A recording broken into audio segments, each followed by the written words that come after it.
Forget everything you've heard since Nick Saban retired. Alabama, specifically that offense, is about to put the rest of the country on notice. This is why.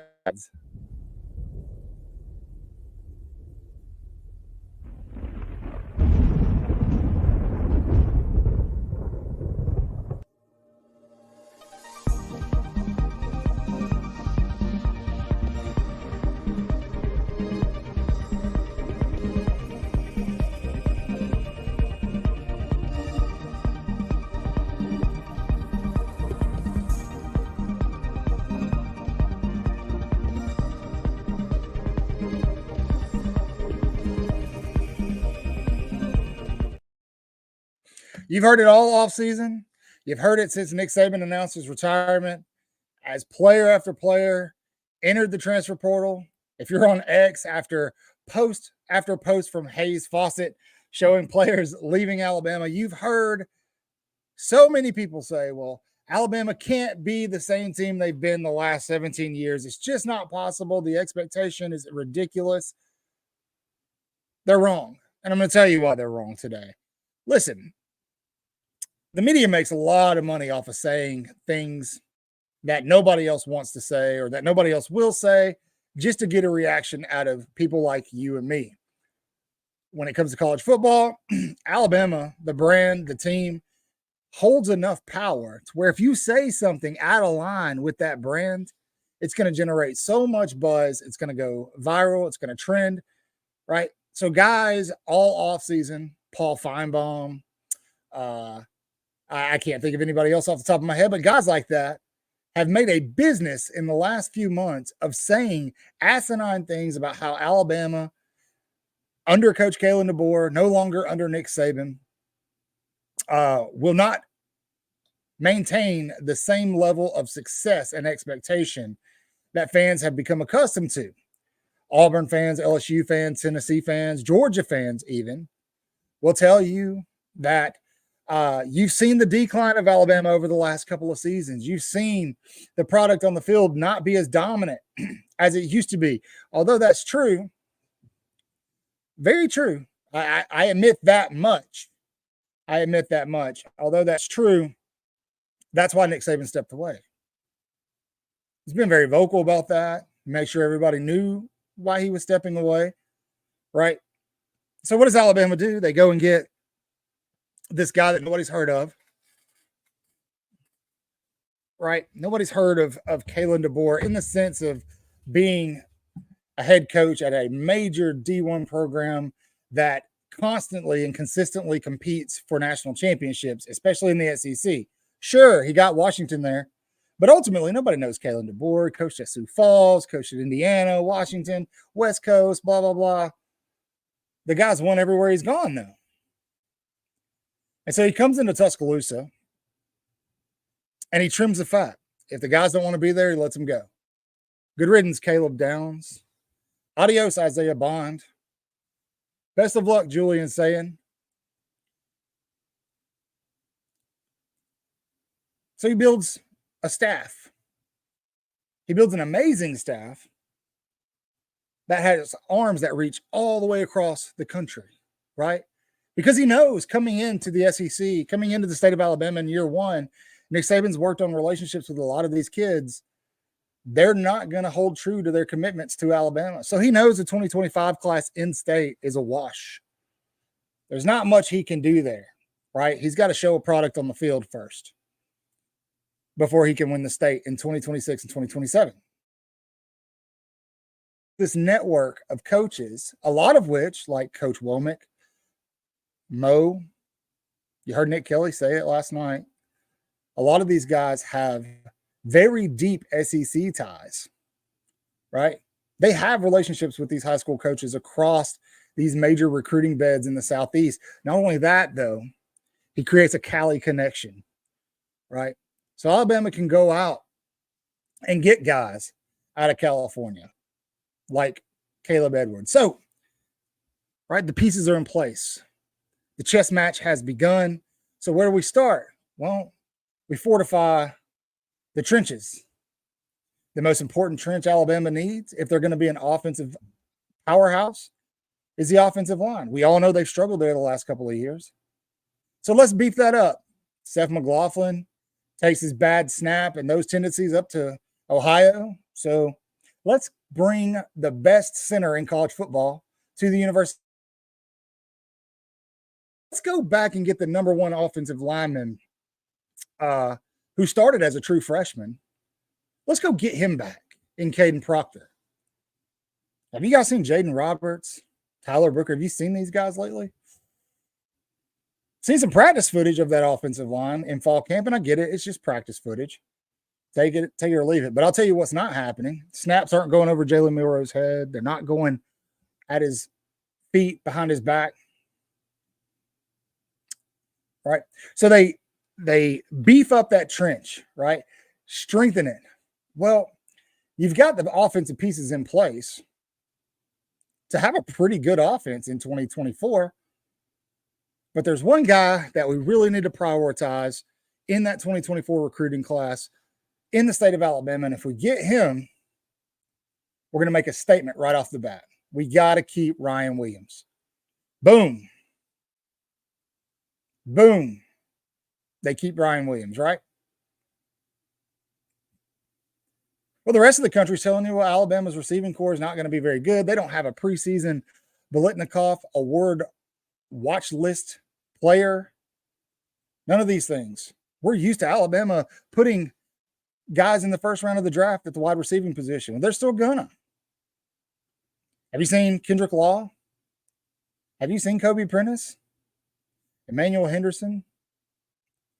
Oh, just wait till Jalen Hill's healthy and gets back on the field. So let's take this offense and let's cater it to the strengths of Jalen Milroe. While we're catering our offense to Jalen Milroe's strength, let's help him in his short and intermediate game. Coach DeBoer said last week, fall camp, that he's seen Jalen Milroe make more progression in a couple of days than he has the entire time he's been at Alabama. And that should scare the rest of the country.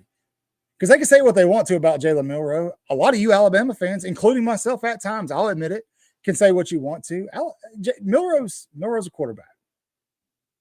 He just needs the help. Tommy Reese wasn't the guy. A lot of you guys are going to see Kendrick Law this year and be like, what? Why didn't we use him like this last year? Well, it's because of Tommy Reese. And Nick Saban said, hey, I wasn't involved with the offense as much as I needed to be. Had to step away. Milroe finished 6th in Heisman voting last year. Right? You've got this great class of freshmen coming in, especially offensively. There's one guy you need to keep an eye on, Caleb Odom. Move him from tight end to wide receiver. Not only that, they've forgotten that Alabama has one of the most loaded backfields in the country. Jam Miller. We all know Jam Miller, a wrecking ball. Justice Haynes. Richard Young.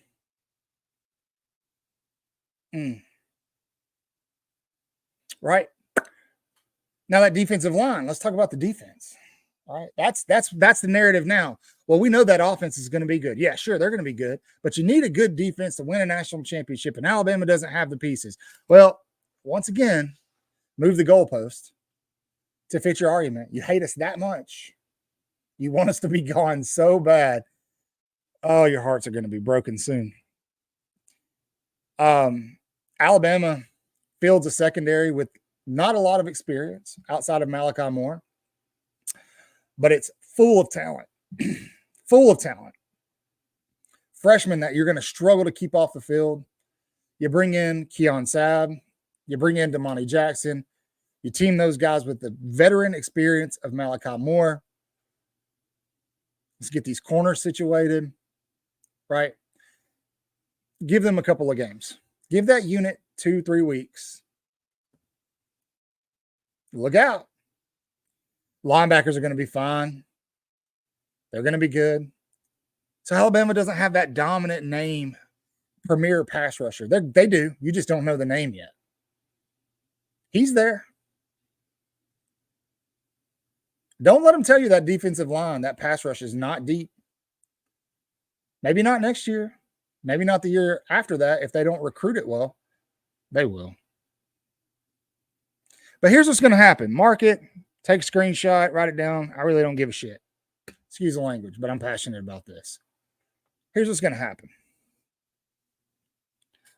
Right? Auburn's poached a couple of guys lately from Alabama. That's fine. All right. They may poach another one in Anthony Rogers. Signing day doesn't start until December. What happens? Take the words from Jeremy Bernard here. What happens when Alabama fields an offense that's putting 40-plus points up on the board a game? What happens when those first NFL projections come out and Bama's got defensive backs, D linemen, linebackers, wide receivers, O linemen, running backs, potentially a quarterback projected to go on the. They go, whoa, we were told, but we were told it wouldn't be like this without Nick Saban at the helm. We were told he's not the same. He's not as good. That's what they told us. Well, they did say that, but you shouldn't have listened. Because they said it so that you would have an emotional reaction, click on it, share it. Maybe you should do that with this video instead. I don't know. Just a thought. There's a lot of noise, a lot of yapping, a lot of talking, a lot of lip flapping. All right. They want Bama to be dead and gone so bad. They're willing to say anything. That's why the narrative's changed. Oh, Bama's down so bad. They're not going to be able to recruit, blah, blah, blah. Number 2 class in the country right now. Oh, well, their secondary is going to be bad. Blah, blah, blah, blah. Their wide receiver is going to be bad. Well, we bring Jeremy Bernard, lock down Ryan Williams. Then they start to see the footage of Kendrick Law, Kobe Prentice. Oh, wait a minute. Maybe we're wrong. Oh, it's got to be the secondary now. Oh, the secondary's got all 5 stars back there. Maybe, it's the defensive line. Their defensive line's not deep enough. No, it's got to be Jalen Milroe. They just say whatever they can, man.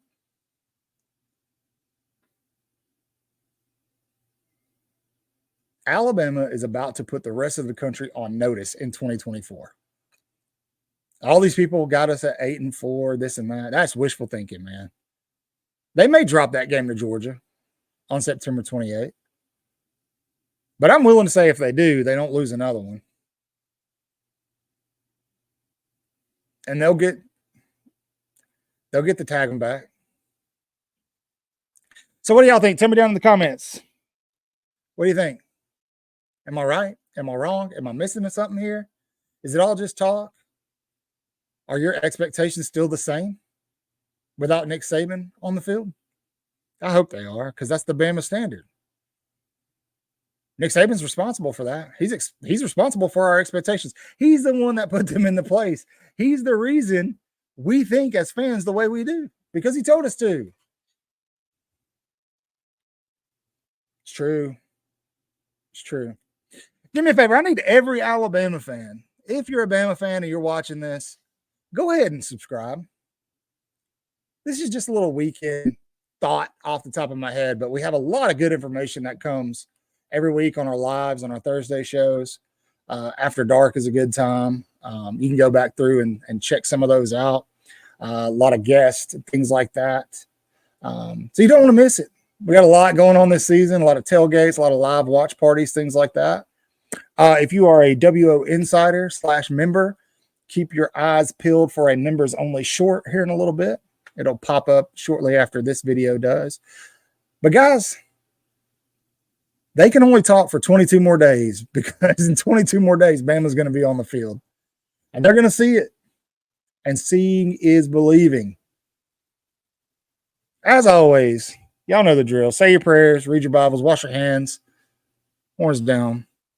Beat Auburn and LSU and Tennessee too. Roll Tide.